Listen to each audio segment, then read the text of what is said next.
There is nothing wrong with your internet. Do not attempt to adjust your settings. We are controlling the podcast. We control the squealing and the screams. We can make your heart flutter, your eyes blur from tears, or sharpen your mind to crystal clarity. For the next hour, sit back. We are in control of what you hear. We repeat, there is nothing wrong with your settings. You are about to experience the awe and mystery known as the female mind. You are now entering the Fangirl Zone. Welcome to 47 Survivors on the Fangirl Zone, a podcast on the ABC TV series The Crossing. I'm Terry. I'm Sean, Fangirl S. And I'm Steve, and tonight we'll be discussing episode 7 of The Crossing. Oh my gosh. So we had good and bad news, kind of. What's the good news? You're back. Yes, there's good news. We got Terry back. Gotcha. Okay, smart Alex. And it was a really good episode. Yes, it was. So, yes, it was. Nah. Bad Juicy news. episode. Bad news. They are not renewing.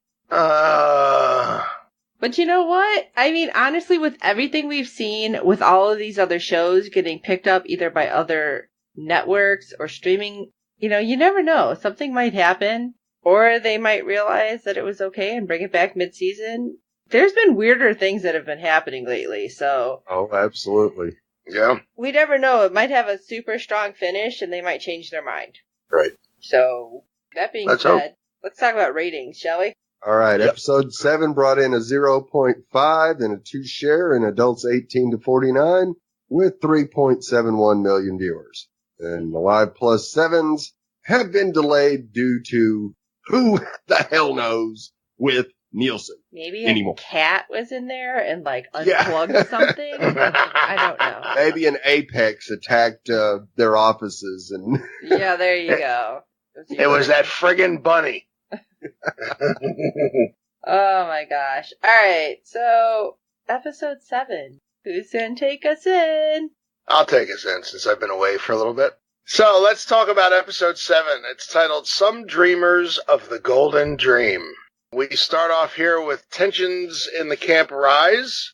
Craig Lindauer agrees to allow a select group of refugees to take a trip into town, causing Jude to question the sudden show of goodwill. Yeah, and along with us. Right. Meanwhile, Hannah shares startling information with Marshall, and Caleb discovers that a survivor amongst them is an Apex insider. Dun, dun, dun. That was creepy, that girl. That was. But how are you going to drop something like that after you tell us, we're not going to renew? The hell? Yeah. It's already filmed, silly girl. Don't matter. I know. Oh, man. All right. But man, she likes to write on walls, I'll tell you. And she's kind of a smartass. She got a bit of a tude. Yeah. When she was asking about, was it markers? And the lady looks at her like, what? And she has to explain, large felt tip, ink inside. Yeah. It's like, oh, girl. Yeah. Oh, is that what you mean, Toto? And you and I would be having a problem. Yeah. Yeah. And boy, the way she was writing, it was almost like Chinese wall hangings. Yeah, because she was writing down. Like in columns. Yeah. It reminded me of The Matrix, too. Yeah, kind of. Yeah.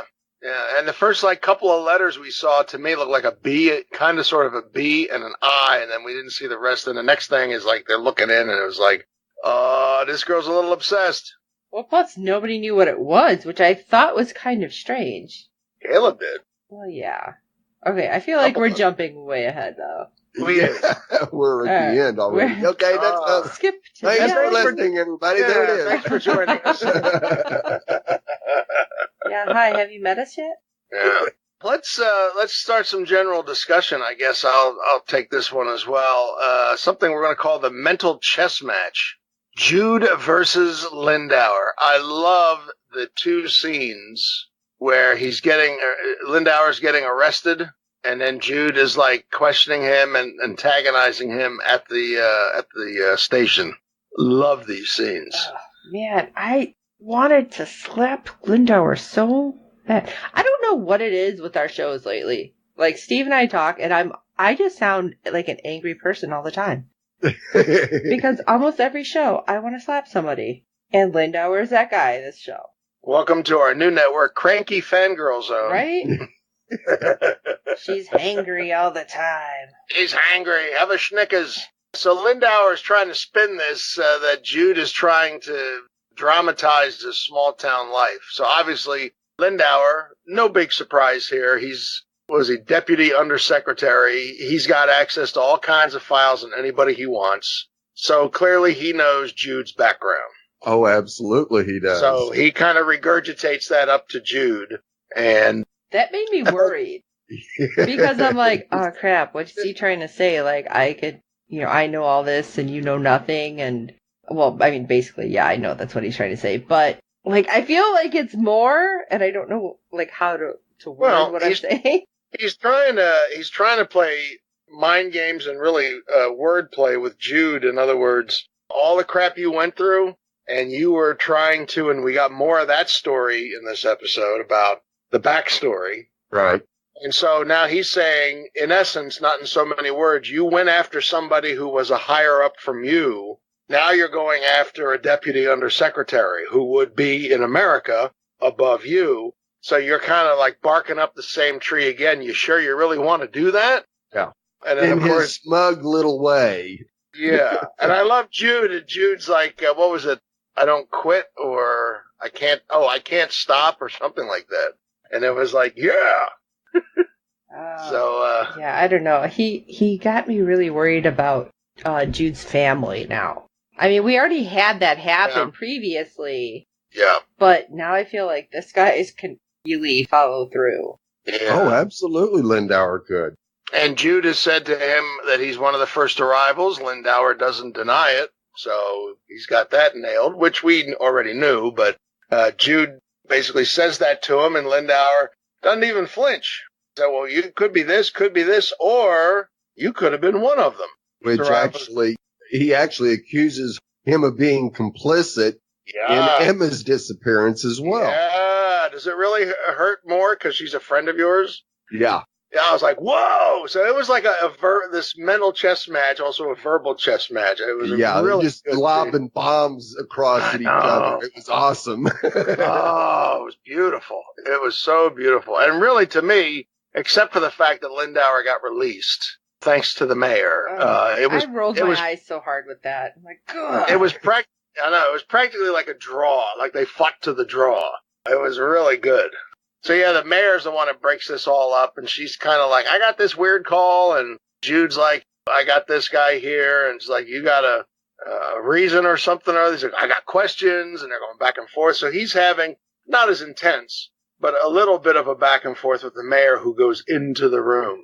Yeah. And basically, she gets a couple digs in on Lindauer, too. Not as strong as Jude does, but she gets a couple minor little shots about, this going on in my backyard. And then she said, appreciate your help.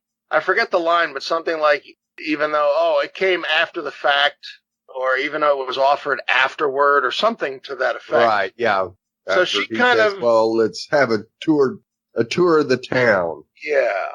And she's like, well, that's very kind of you, even though it was after the fact or afterward. Now, so she got a couple little jabs there. I don't think that she's showing that she's square standing right next to Jude as to what position she's taking up, but she's still trying to remain as neutral as she can, I guess. I feel like she, like you said, she's not like right next to Jude in regards to his stance. Right. But she's not necessarily like, I'm going to totally ignore what you're saying. Right. So I think that's good, and I'm hoping that's good for our group in general. Right.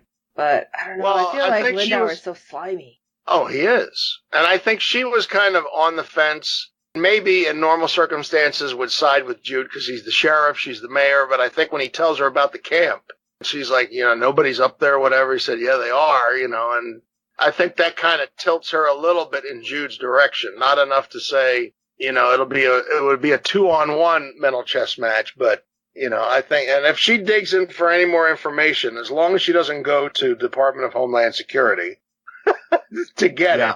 I think that she might end up siding more with Jude. If she does get information from Homeland Security, she's liable to side with Lindauer in the long run. So, Ooh, you think? Right.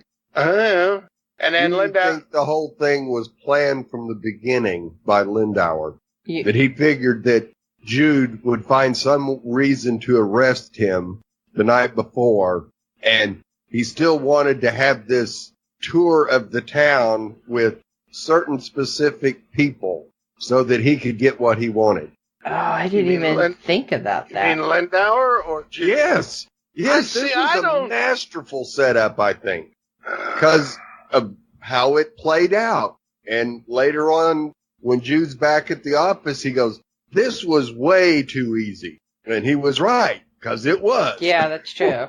Oh, man. I hadn't thought of that. I thought he kind of offered it on the spot because he knew he could pull the strings to make it happen that fast. And he only did it because Jude was kind of butting in. Here comes the mayor. So he's trying to appease the mayor to kind of keep her quiet because he knows that the more people that he gets stirred up and against him, the more resistance he is. Now, could he have had it set up all along, even before Jude had him arrested? Sure. I don't put it past him, but I kind of thought this was this last minute thing that he offered, to kind of, but then once he offered it and Jude let him out, he put the word out, here's the people that I want to have let out. I think it could go either way, but I think ultimately, Steve, I think what you're saying, I think he still got from A to B, I think he still got to B as far as who he picked to go on that trip, whether he planned it all along before the arrest or he set it up, once he got out of the sheriff's office. Right. Well, my thought on it was if he just left the camp the way it was, they're just waiting for Reese to show up and try to get Leah out. Sure. Why do you think they're putting a fence up? Exactly. Yeah. But it wasn't going to stop her. Oh no, but so I mean the best way for him to try to get a hold of Reese was to do it not inside the camp where you have Homeland Security agents there that may survive and then start questioning what their boss has been doing. So. And then it's going to be a bloodbath because everybody knows who Reese is and she's Apex and they don't like her. Right. So not only would you have Department of Homeland Security fighting her, but you'd have all the survivors, or at least most of them, except for this girl that likes to write on walls with markers. Yeah, at least that, who would want to fight her, and you'd have a lot of people dead.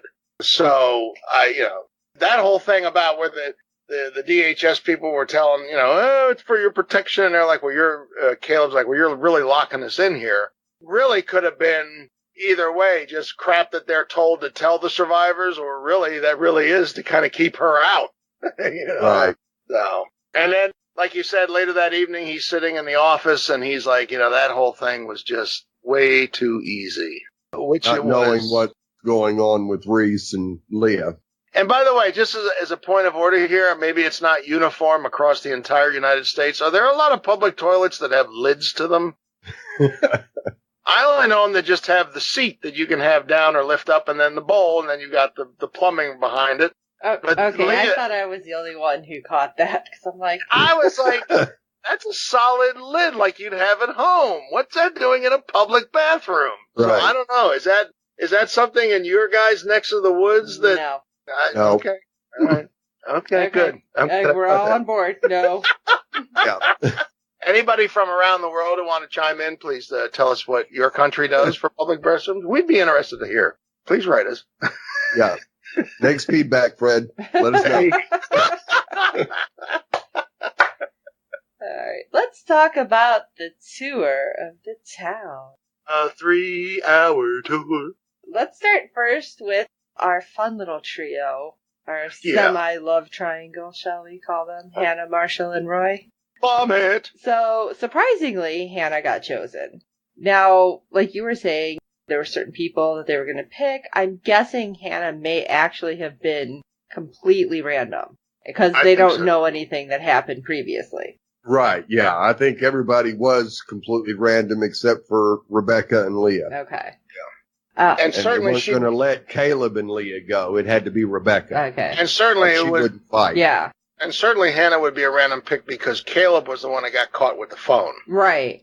But the fact You know, that then Roy was still going to be the one that went, I'm like, why? I just felt like somebody's got to be watching and know something's up, and I don't know. But we have Jude and Nestor go talk to Marshall. He's like, yeah, you're going to be a tour guide, so we can find out more information. He seemed a little pissed. Yeah, just a little. Yeah. Do I get paid for it? No. That's a legitimate question. Right, well, yeah. But, I mean, come on, dude. You seem so freaking lovelorn anyway. The fact that you know what's going on, and it's like, okay, well, we need more information. Hannah's going to be here, so you need to go talk to her. It's like, oh, yeah, you're not too broken up about it. Whatever. Yeah, he's ticked because he's got to work instead of making it pure hangout time with Hannah. Right. Which he does manage to do it anyway. Takes her off on that boat. Yeah, and Roy, oh good God. I was waiting for him to shoot Marshall, I swear. Yeah, in the back. Yeah, the whole time I was tweeting going, oh, this is going to get ugly. Real fast. We got Homeland over here going to be super pissed in about 10 seconds, and there it is. Yeah. But it gets even weirder. And that's what I didn't think was possible, because, like you said, Marshall decides to sneak Hannah off in a not-so-secretive way. Yeah. They run off, and then he jumps in a boat. So he had that thing hidden away. Yeah. So some crap was planned for a while. So Roy, of course, was pissed, and they have their little moment with Marshall and Hannah, and they kiss, and everybody online was like, please don't be her something grandfather. Yeah. Yeah. And keep it in the family. I had to laugh about that, but at the same time, I'm like cringing, going, have we figured out if they're related yet? No, not yet. I was really hoping the answer was no, they're not, but I was worried. I'm kind of thinking the answer's going to be yes. Yeah, I am too. Yeah, that's what I'm thinking. You just kissed your granddaughter. Oh. Yeah, great times, whatever. Yeah, great. Yeah. But still, ew. And then this is what made me mad. So he's pushing for info, so Hannah tells him everything. Yeah. And he's like, okay, I'll be right back. It's like, wow, he totally ghosted her. This chick is bozo. I was like, seriously, dude, you couldn't tell by, like, the weird things she was saying before and the other people when you talked to them when they were in the camp? It's like, hello, there's weird shit going on, and you're like, yeah, I gotta go get booze. So I'm gonna be down at this cafe, outside bar, whatever, drink it up, and gonna feel sorry for myself and be like, I should have went to LA. Yeah. Yeah, it looks like he knocked off a pitcher when Nestor came up to him. Right? He had like a full glass of beer and an almost empty pitcher next to him on the table outside. I was like, yeah, he's been knocking a few back.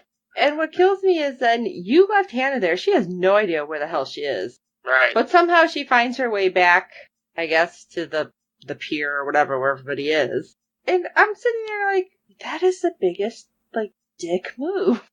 Yeah. That's all I can think of. I'm like, wow. Well, I think he's kind of, I think he's just like torn because he's the local bad boy, number one. Now the police are having him do work related to a girl he just, he likes. He just wants to have time to hang out with her. When he first talked to her, when they first met at Harbor Fest, some of the things she was saying were kind of weird, but I guess maybe he was trying to pass that off because he kept thinking about her and he did the drone with the phone and all this stuff. Now she tells him even more of the story. And I guess he's coming to the realization of, I just want hangout time with her. The sheriff wants me to do reconnaissance. This girl first sounded bozo. Now she really sounds bozo. And I'm going to talk about whiskey, but I'm going to chug a whole jug of beer. I don't think he's like having a very calm day. Let's just put it that way. I think he's just so torn in a million different ways. And and like he said, he's probably thinking I should have gone to California. Yeah. I don't know. It just seemed like a total, jerk move. Oh, it was a jerk move. Oh, yeah. But you also got to remember, She just told him she's from 2194. Yeah. And he's already had an experience when he was a child with people just showing up out of nowhere. Yep. To him, could those people be coming from the future? Well, yeah. If And so he is really this just short-circuited a lot of things. But yes, and I agree, it was a dick move to just run, but he was trying to process a whole hell of a lot there. And if he's not there yet, he's going to get there. Well, I'm glad Yeah. we're all on Oh, the yeah. same page that Yeah. at least part of it. Oh, yeah. But But that's what I'm saying. I think it's just too much at once. yeah, I can understand. I mean, think about this. Like, if you're his age, and if you got the hots for a girl or a guy, and then you, like, talk to them, like they always say, don't meet your heroes because you might end up disappointed. It's like, he's got the hots for her, or at least he really, really likes her, and he finally gets a chance to talk with her more than just those few minutes at Harborfest. And he's like, oh, God, she's, like, probably really, like, loose in the goose here. She's, like, really. And that's got to be like, oh, crap. And I got to, like, tell the sheriff or Nestor info? Oh, jeez. Take me to the beer garden. I guess. Brr. Whatever. Ghosted her. So Jerk. it's still a dick move, though. I mean, yeah, but... Well, we have a lot of that happening. Yeah, Because the next Oh, yeah. moment, when we see Hannah actually walking along and looking at kind of all the vendors there, she sees her locket. yeah. And it's like super psyched about it. And the guy's like, yeah, I can't remember how much he asked for. And she's like, but this is mine. $10. It's like, yeah, it was yours. Yeah. It's like, I found it on the beach. so that was rough. And she's like going to take it because, well, A, she doesn't have any money, which I thought that was weird that they're going to send her off without any money. But I guess whoever was leading them around was supposed to have some cash. And she's like No, fighting 'cause- with the dude. No, because when Roy finally gets to her, he doesn't buy it till later. Oh, yeah. But it was a different agent first Yeah, EJ. who was Yeah. a Super D. Yeah. Yeah. Oh, my God. Mondo meat. I couldn't believe, like, the smack he was talking. Maybe that was Oh, just me. No. I think he really, really likes his job. Oh, Yeah, I think so. But, yeah, then Roy comes up, he's like, I'm gonna take her back, and, Hannah keeps going on about the locket, and he just seemed, again, like, his little, like, puppy dog love, unrequited attitude. Right. Well, he's jealous now. His buying the locket is now he thinks he's going to one up Marshall. I was thinking that, but I wanted, like, the guy to say, like, it was, like, super old or something, but there's the timey-wimey problem. Right. And I also wanted Marshall to somehow, like, come up on it and see it. But instead, we have Roy buy the locket, and the guy's like, yeah, Romeo, don't open it up. Yeah. And the price And went he up. charged him. Yeah, the price 25. went up. Yeah. I thought it was 45, but yeah. Oh, he was it? skipped- 45 yeah. or 25, yeah. They jacked it up. So, of course, he's going to open it up and see. And it was weird, because it was kind of like an old picture of Marshall. And Right. at this Yeah, point, I'm hoping this is going to make Roy curious about what the heck's going on. And Right. But maybe it's not a- so jealous. But it's an old picture of Marshall about the same age he is now. Right, yeah. It's not like an a older picture of an person. older Marshall, right? Yeah, it's an older picture of a present time Marshall. Yeah, it was weird. That's why I said it's weird timey-wimey Yeah. stuff happening. Timey-wimey. Don't blink. Right? So much happening. Oh, yeah, he tells him, don't look inside Romeo. Yeah. But I think everybody online was of the same mind that everybody wants Marshall to see this locket. Right. Oh, yeah, absolutely. And it's like, I I do want too. it to somehow trigger, like, I don't know, like it's his mom's or something. I don't know. I feel like Right. it needs to have some kind of significance. Yeah, but if it doesn't But, trigger... yeah, but it can't be his mom's because she died when he was young, and I guess But- it could have been her locket, and somebody else put the picture in. Right. I don't know. But if it doesn't trigger anything, is that going to freak him out about Hannah even more to where he's not going to want to have anything to do with her? Oh. Probably. It's like, how'd you get this picture? Where'd you get this Right, picture yeah. from? Yeah, because... In 2194. Right. Yeah, how'd you do that? Because she did Yeah. only say they said to find you. which she said at the Harbor Fest as well. Yeah. Yeah. I think she mentions that briefly. She said, I had to find you, or I think she told him. There. Somebody told me that I could trust you. Yeah. I could trust you or something. Yeah. Ready to move on to Jude, Rebecca, and Leah? Hey, Jude. That was like the cutest little group. Yeah. Yeah, it seemed like a family outing. It did. After everything that Jude had been through, we saw the history with his wife and all the stuff they went through 3 years earlier. Previously, we saw that 3 years ago. It was like, this is kind of a neat little outing. And they're like, Leah's on the swings, and she's got ice cream. It's like, this is nice. And I felt like that little group needed that. Yeah. All three of them. Yeah. For different reasons, all three of them. Yep. Yeah. Well, Leah was just so excited to be one of the first ones picked to go that, there was no way, even though Caleb didn't want them to go, Rebecca says, no. This is the first thing that's gotten her excited since we've arrived, and she needs this. Yeah. Yeah, she just got better, and she's feeling good. She looks good, and now she got picked. Like she said, I won. She's all jacked up about it, and Rebecca's like, you're not going to deny this kid this stuff. Let her go. Let her have a good time. But it was weird when they were in the gift shop.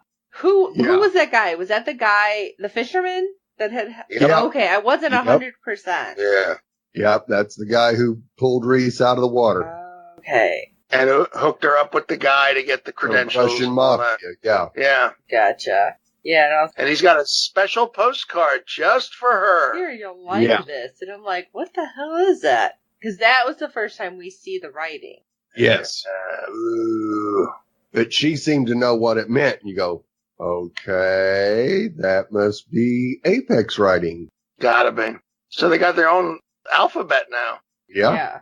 Wow. Which makes sense that they would create their own written language so the commoners wouldn't be able to decipher it and they wouldn't know what was actually being published.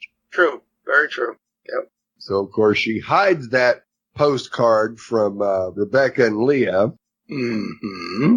And we do see Reese has got her eyes on her.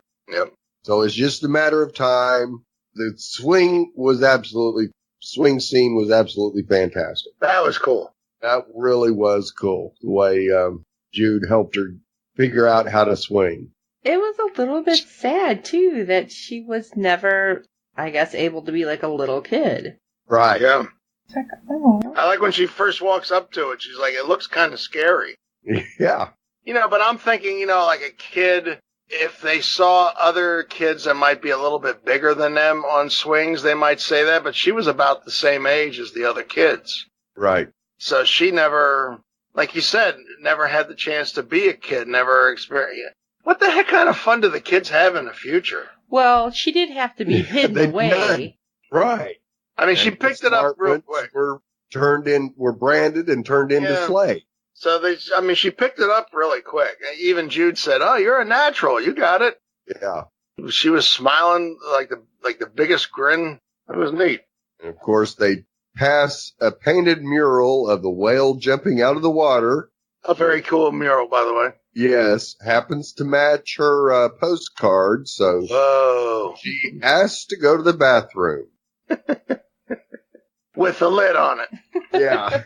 But and Reese is waiting for her and pulls her out through the roof. Yeah, and how many bathrooms have, like... A skylight? Yeah, I was going to say, it was like a that. skylight, right? I've seen that. What got me was, I would assume that there was only one skylight there, so what if somebody was, like, taking a dump in that stall? She wouldn't have been in the stall right underneath it. No. It's like, I gotta wait here for a while. I wish this person would quit dumping. I gotta get underneath the skylight. Good thing that didn't happen. But she happens to pick the right one and nobody's there, and up goes the skylight and there's Reese. Yeah. That seemed like, I don't know, was she just able to, like, jump up high enough for her to grab her? What's the deal? Like, again, I feel like that was a very small, like, reach down to grab the kid. Right, yeah, that looked like at least a 8 or 9 foot tall Yeah, I don't know. roof. So, Well, Apex have arms that stretch, I guess. yeah, maybe there's that. They're like Elastigirl in The Incredibles, you know. Yeah. Maybe Apex is like Greek for stretchy people. Maybe. There we go. And their reunion is great, wonderful, beautiful. They get down and they're tearing around the corner only to see Jude standing there waiting for them. Wah, wah. It's like he totally knew what was going to happen. Yep. He knew what to expect when he was ready for it. And you get a little bit of a showdown between the two. Not what I expected, though. No. But like you said, he knew because Rebecca wasn't there. Right. It was just the two. He walked around to the back of that building, back of the bathroom, public bathroom building, and he was waiting. So he expected all of this. And when he first said, "I put this on, it might feel a little cold," and I was like, "The hell's he gonna do now?" And then he's like, he's putting like petroleum jelly or whatever, and I'm like, Right. "Oh, he's gonna slide it off! Yes! Oh my God, do it!" But I thought it had some kind of like heart monitor on it, didn't it? Is that why No, that he was kind of the- had it on his hand? No, that was the GPS. Oh, see, I thought it had both. Well, she might have had something else, but they put GPS things on everybody on the bus. Oh, okay, Right. okay. Yeah. Yeah, So that was instead just of their an ankle tracker. It was a wrist tracker. Yeah, I was just Yeah. thinking it also had like a heart monitor, so they're like, okay, we'd know if you took it off. Right. No, it's not an Apple Watch. No. Yeah. It's not a Fitbit. Very smart ass. Fitbit probably to them would be like, wow, that's so ancient technology. It's so 2018. But of course, as they get in the vehicle and drive off, Rebecca sees them Oh no! Now, and breaks her heart. right, do you think it's... Alright, I don't know how to put this.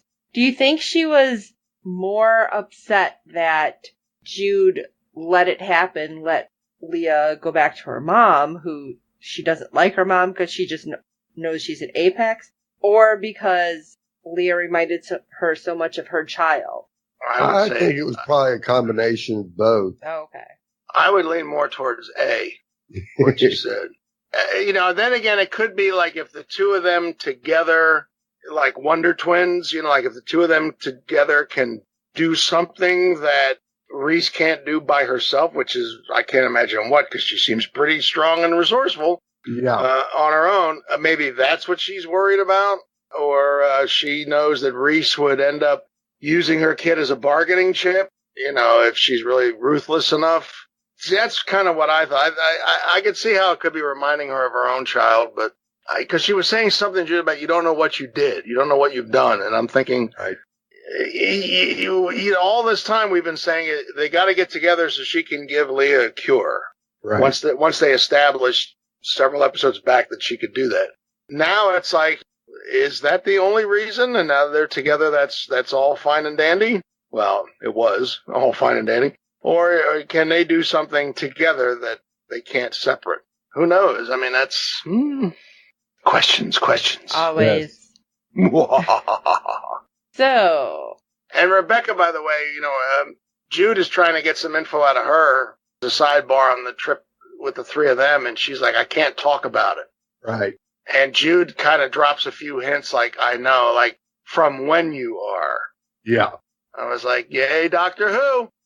And I know about it, and he keeps mentioning certain things to her, and Rebecca kind of like is a little shocked that he knows, but she kind of like, he's like, you could talk to me, which I don't blame her for not trusting anybody. If I was in that camp, I wouldn't trust anybody. So, and particularly if word has gotten around that Lindauer has a high position in government, and there are others who have come across as well, but he's at least one person who's got a high government position. I'd be really worried. But Jude trying to reassure her that she could talk to him. She's like, well, we're not supposed to talk about that, because they all told him here, these topics are, not allowed to be talked about. Yeah. I was like, thank God they didn't mention pistachio ice cream. So, I don't know. I felt really bad because, of course, when they're going back to the camp and they're on the bus I mean, Hannah had her issue, and now Rebecca is on there looking so sad. Yeah. And she doesn't... I felt so bad for her. Yeah, I mean, Hannah's just like, what's wrong? And then she just hugs her, and I'm like, baby, that's all they needed. But going back to the camp, let's go back there and talk about our interesting survivor who had a rash that apparently those nurses don't understand what the heck a rash is. Really? Yeah. Hell. So we find out that she ended up sucking in a lot of water when they ended up in the ocean. Yep. And she somehow survived. Yay. And you think that she's going to be, I don't know, I was thinking she's going to be okay, and maybe, I don't remember which of you guys had brought up that maybe she was one of the kids taken early that were like special, and that she, Steve did, okay, and that maybe she ran away. Maybe that's what this is, and she's going to have information, and it'll be great. Right. Yeah. Like she says, I went from being a slave to being a prophet. Right. But she's really, like, stuck up. Yeah. Well, consider that she's considering where she is. Right. She's not in an area in which she's surrounded by fellow apexers. Mm-hmm. She's in an area where she's surrounded by commoners. So I would assume that that's part of her tude that she's bringing out. It's like, we're not all buddies here. And, I got to stand my ground kind of a thing. And it's just coming off as attitude. But I think that she's aware of where she is. Yeah, absolutely she is. And that's what's got her all we see the flashback of being at the threshold with some man that told her not to talk to anyone. Yep. But as soon as she wakes up, she goes, there's work to be done. And she asked if somebody named whatever the name was, right, survived. Yeah, and they said probably in the water. Now the male nurse said probably. I think he said probably or likely. I don't think he said, or he might have said must have been left in the water or something. Right. He didn't say it as I get into wording of things. I like words, and to me, he didn't word it as a definitive. There was just something about it, and maybe it means nothing. It's just a line the way the writers wrote it. But to me, there was something in there where he was just saying it because he really didn't know. Or he could have been trying to hide the information. But I think if they can't figure out what a rash and a brand is, I think he really doesn't know what happened to this person she's mentioning. So, but to me, it wasn't like a flat-out declarative statement. Right, yeah. He's fish food. He didn't know if the person she was talking about was her father or a relative. Yeah. And so, he was just trying to say, no. Which to me leaves open a possibility he's still around.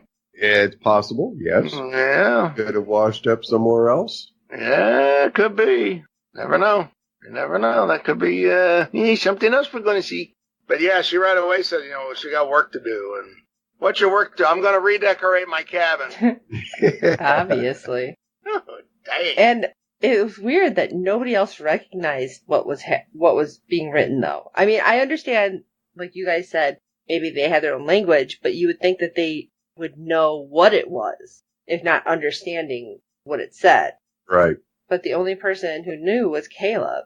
Yeah, like somebody who is at least somewhat educated would know hieroglyphics or hieroglyphics, even though they can't read them. Yeah, kind of a thing. Or Chinese or Japanese letters are Asian writing, even though they can't read what it is. So yeah, you'd think they would know that was the apex language. Mm-hmm. And it seemed like Caleb was the only one, maybe that old guy that he was talking to who was, older guy who was featured like a few episodes back. Maybe the two of them, but at the very least, Caleb, because it's that older guy who says to him, come over here and look at this. Yeah.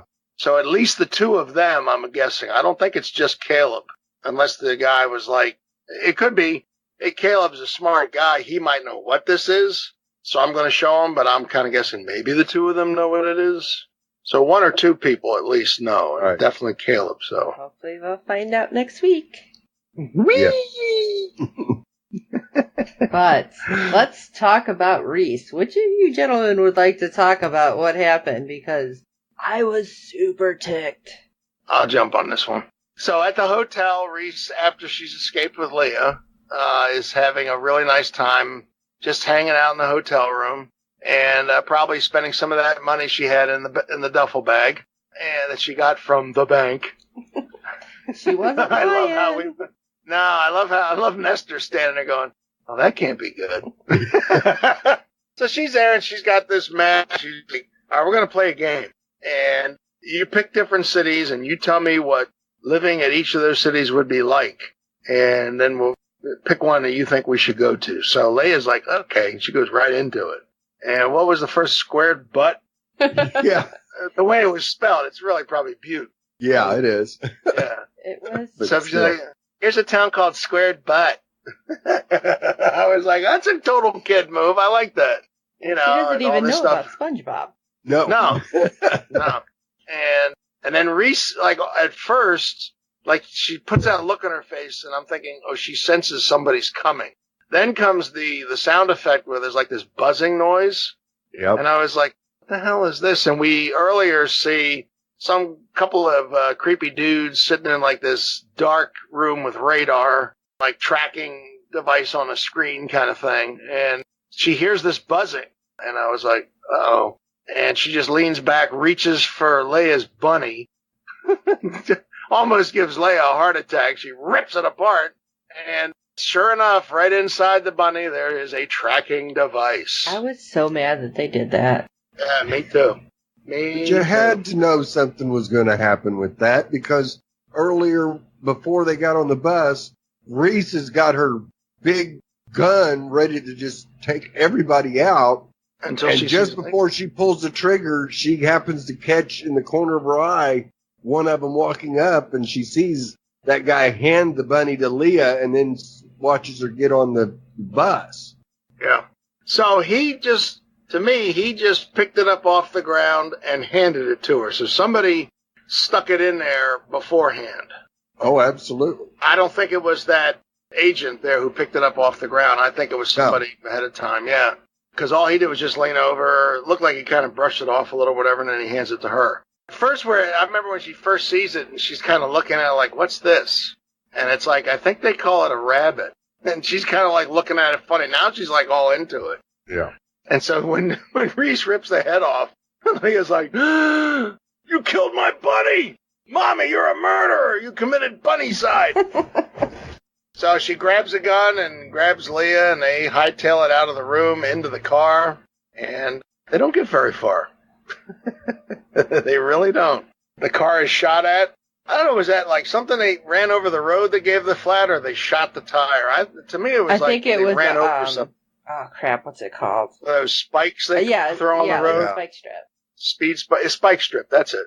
And the one tire gets, all flattened out, and then they can't go any further, and the car gets kind of shot at, and then they throw these smoke bombs at it. And then here come the agents in mass, and Reese is fighting the good fight. It's like she's doing like she does. She can take on more than one person quite handily. In the meantime, Leia is being captured from the other side of the car, and she's screaming for her mom. And the only thing that seems to stop Reese, and even that is only momentarily, are the shock sticks.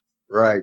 It's like it shocks her, and then like a few seconds later, it's like she's almost, if not back on her feet, she's almost like back to normal again. They shock her again. Well, you got the whole mama bear thing happening, Yep. So the adrenaline's probably jacking through her, yeah. But, the shock sticks only seem to do so much, either because of adrenaline or Apex tinkering with their cells, DNA, and all that malarkey. So they don't get very far, and they've got Reese captured, they've got Leah captured, and they separate them. And then we see off in the distance Lindauer sitting in his car, and he's on the phone saying, what was it, target acquired? Yeah. So to whom he was speaking, I'm sure that was Eve. Eve, yep. And so this doesn't fare well. No. As long as Leah was under the protection of the doctor and she was getting better, she wasn't going anywhere. Reese was on the loose and she could obviously take care of herself. And everything except for the two of them being separated was working out okay because they weren't being captured. Now, all that's gone to hell. So it'll be interesting to see next week how they have Reese detained. Because I got a funny feeling she's going to pull a Superman, like pull bars apart and climb out or some crap like that. If she can leap up there, like I said after the first episode, she's got hyphen EL after her name. Yeah. And Reese L. I'm telling you. So I wouldn't doubt that she's going to like pry her way out of a jail cell or whatever they're going to do. So maybe they'll have to have her like in The Incredibles where they had them all up in that electric trap suspended or something like that. So this will be interesting to see what's going to happen here. I mean, to me, the Apex folk would want to bring Reese back to their side. I don't think that I think she wants to be her own entity, to be honest with you. And I think that if they want Reese for her curative abilities, because even the doctor was saying, you know how many people you could, like, heal now? Yes. Yeah, how many people you could save? And she's like, oh, I'm more interested about myself and Leia. That's it. Thanks a lot. Bye-bye.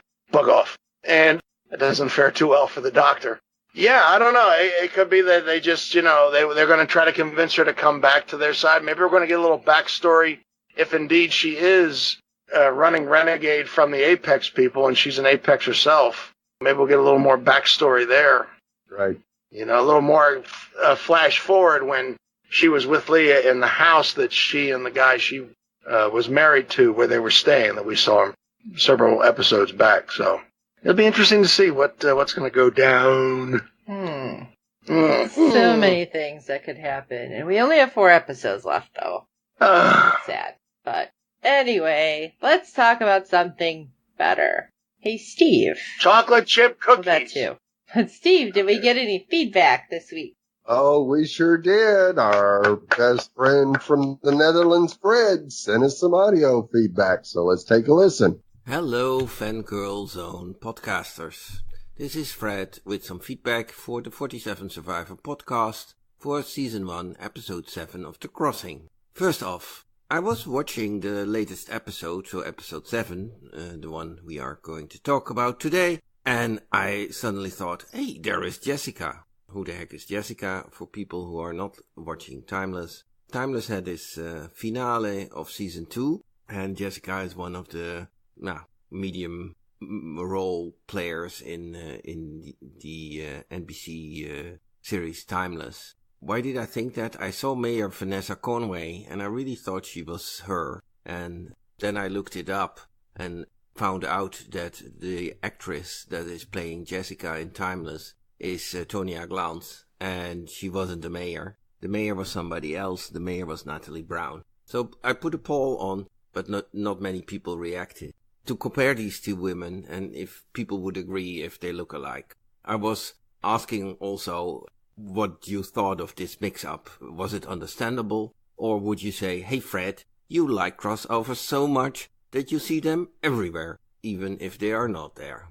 Funny was that both actresses did react, at least with a like, and Natalie Brown even answered with, perhaps I should have a little hat like Jessica has in Timeless. Her quote was, I think I'm flattered. I think I need a tiny hat. And you can look at it on the Facebook page. Second point. It's largely frustrating that The Crossing seems to be cancelled after one season. And I really refuse to get discouraged by that and stop enjoying watching this series. I hope you will feel the same and you will continue your podcast about this series. We just can hope we don't get an awful cliffhanger. Extra frustrating is that The Expanse is also cancelled by Sci-Fi for its 4th season, and it's quite uncertain. Timeless, of which I talked about just before, will get its 3rd season. All these series I give feedback for in their podcasts.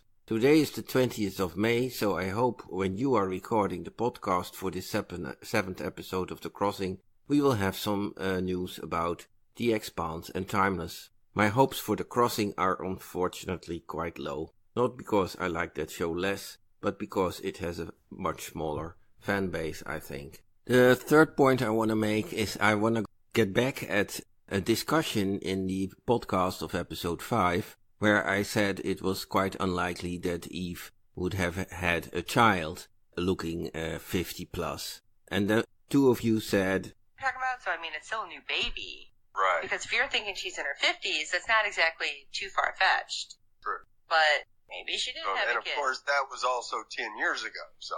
Oh, I forgot that was in 2008. Yeah, that was in 2008.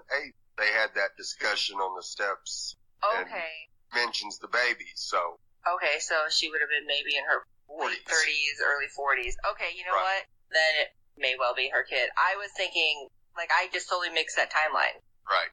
Okay. Maybe Fred did too. Yep, that's possible. 'Cause yes. It's possible. It's possible that Fred got it wrong. Of course not. Well, I'm joking. But first off, it was not 2008, but 2010. Because in the episode, it was in letters announced that it is 2 years later. So, 2 years after the arrival of the first group, which is indeed 2010, and that is what you see written. Point is that even if it was 2008 or 2010, the extra still looks like 50 plus when she says this to Lindauer, and actually she is 55. So it doesn't matter when it was. At the moment she said it, she just looked far too old to have a child of 1 year. This reanalysis did me realize, by the way, that she did all this quite quickly. So in a period of 2 years, she adapted to the past world, get a husband, have a nice job in the financial world, and have a kid within 1 year. Quite quick. Okay, to the episode 7, called LKA. I assume that abbreviation stands for last known address. The question I have, and probably many others, is who is and what is that Naomi? She is that young Asian woman that is writing all kinds of Apex text on the wall of her cabin. Is she Apex? Is she a kind of Apex? Or is she an Apex collaborator? Or is she an Apex prisoner? I think that she can be kind of captive because, for reasons. When she comes into the cabin, she asks, who has the keys here? The second point, she asks for markers, so she is used to writing on walls instead of paper. Third point, she has that mark, that brand, also something you give captives, if you are afraid that they escape. And fourth point, Caleb says at the end, you belong to them. And this sentence sounded not to me like belong in the sense of being a part of a group, but as belong in the sense of possession. Okay, going back to the beginning of the episode, I think Jude did a marvelous job with Lindauer in not letting him intimidate him, and he was quite right in the assessment of what happened in the past and who Lindauer actually is and what his involvement is in the disappearance of Agent MRN. So, very good job, Jude. It was, by the way, such a sneaky trick to put the tracking device in Leah's bunny. A last remark. It's clear that Roy likes Hannah. I wonder if he will give her the locket, and if yes, with or without Marshall's picture. It looks like he could be a little jealous. Greetings, all the best, Fred from the Netherlands. Okay, Fred. You have been busy. Yeah. He always is. Yes. Goodness. That's what I like about it. He keeps those wheels a-turning. I love it. Yeah, apparently, he's able to find all this stuff. And he posted on our Facebook, and he posted on Timeless. The Timeless podcast Facebook page as well about two characters that seemed very similar to him. The mayor in our episode and the character called Jessica from Timeless. And apparently they both answered him. Yeah, on Twitter, which was very cool. Awesome. Yeah. Yeah, that's pretty impressive. And I love how they talk about the tiny hat. Like, that's from Timeless, more obviously. It's a tiny hat. I probably couldn't keep those fascinators on my head. Yeah, we'll just power tack them, that's all. And, let me see. Obsessive. Maybe a little bit. I can see how he's a fan. That's right. These two women do look very similar. Yeah, they do. There's no doubt about that. So I can see that happening very easily. I'm a former fringe rock star. I can appreciate Fred's work. Yes. I can appreciate it to a great extent. I really can. Now we kind of... Yeah, sorry, Terry, go ahead. That's okay. No, I'm just going to say I think it's really cool that, he takes the time to really get into all this stuff. To me, that makes it more enjoyable. I love it. He has found so many crossovers that we miss. Oh, I know. Now, we did kind of talk about your second point about a cancellation of Crossing, but we're still hoping. But hey, right. Bonus, at least The Expanse is probably getting picked up. It's in the works to go to Amazon, so we'll keep our fingers crossed. Now, Timeless, I don't know, because didn't they technically get canceled once and brought back already? Yes. Yes. Yeah, the season that they just finished shouldn't have happened because this time last year, Timeless was canceled and NBC changed their mind at the last second after an uproar from the fans and decided to give them a season 2. So I'm still going to hope. We shall see. Yeah. We can That hope. happens. That happens. I know We're going to fight about this age for until now. I am so afraid if Fred ever seen a picture of me, how old he would think I am. Like a real picture. Not my pirate just had a shot in the eye picture. Fire laddie. So I'm going to skip past it just because I don't like talking about women's ages. I don't know. Yeah. She be Captain Sean Sparrow. I loved his point, though, at the very end, just to throw back with the locket, questioning whether or not Roy's going to give her the locket with the picture in it or not. Right. I love that because I was like, yeah, that would be a lovelorn Roy move. Like the guy told him, you're not going to want to look inside that, Romeo. Right. That'll be interesting if he gives it to her and if he leaves the picture in. And I think we've been pretty much on the same page. We all hated what they did to Leah's bunny. And that's tragic. That's Bunny's side. I'm very upset. And yes, Jude has been pretty spot on, not letting Lindauer necessarily get the upper hand and intimidate, but yeah. So we'll see. Yeah. And then of course, I'm still sticking with my story that the young woman that's riding the Apex was one of the original commoner kids that was proven to have a high intelligence, that therefore Apex took them, branded them, and turned them into slaves until they got what they wanted. I was going to say, of course, I knew you had your theory with it, and he kind of goes along with that. Yeah, he does. Yeah, I'll go along with that too. That makes sense to me. Yeah. So we can only wait and see what else is going to possibly happen with that. I'm going to see if she gets a scaffolding and like Michelangelo in the Sistine Chapel, she starts writing on the roof of the cabin too. I think that would be a trip. Or somebody can get her a notebook. Yeah, somebody. Yeah, can I have a notebook? Maybe she doesn't even know what a notebook is. There's a thought. But anyway. Well, once again, we thank you very much for that great feedback, Fred. You are on top of it and us all the time, and we can't thank you enough. Thank you, Fred. Woo-hoo!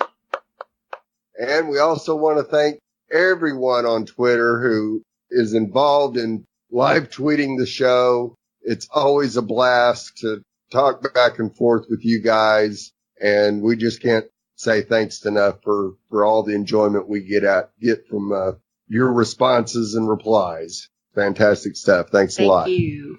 Woo-hoo! I don't tweet, so I'm just cheering from the sideline. You got your pom-poms. That's fine. That's right. I always have my pom-poms. So, hey, listen, we ask you to please review and rate us over on that thing called iTunes. And with good ratings and reviews, it really does help other fans of the show find us. So please tell your friends, and we hope you're enjoying the podcast. And as always, we want to hear from you guys. So put on your tinfoil hats and send us emails or messages or pictures of your theory. Who knows? But you can check us out at fangirlzone.com. You can tweet with us at 47survivors. Facebook, you can always send a message and show us comparisons much like Fred has at FGZone. our Instagram if you want to share pictures of, I don't know, you meeting some of these people. Who knows? Because there's a lot of people out there that meet the stars, which would be awesome to share. You can send that to our Instagram at the Fangirl Zone Podcast. And like I said, you can email us because we want all the theories at contactus@fangirlzone.com. Theories. We love our theories. Anyway, we should have like a little choral thing, a little bump. Yeah. So, thanks for listening, everybody, to this episode of the 47 Survivors. We hope to catch you next time. And now we know why the Energizer Bunny turned down a guest starring role in this episode. This is Steve. Don't waste my time doing an impersonation of a human being. And until next time.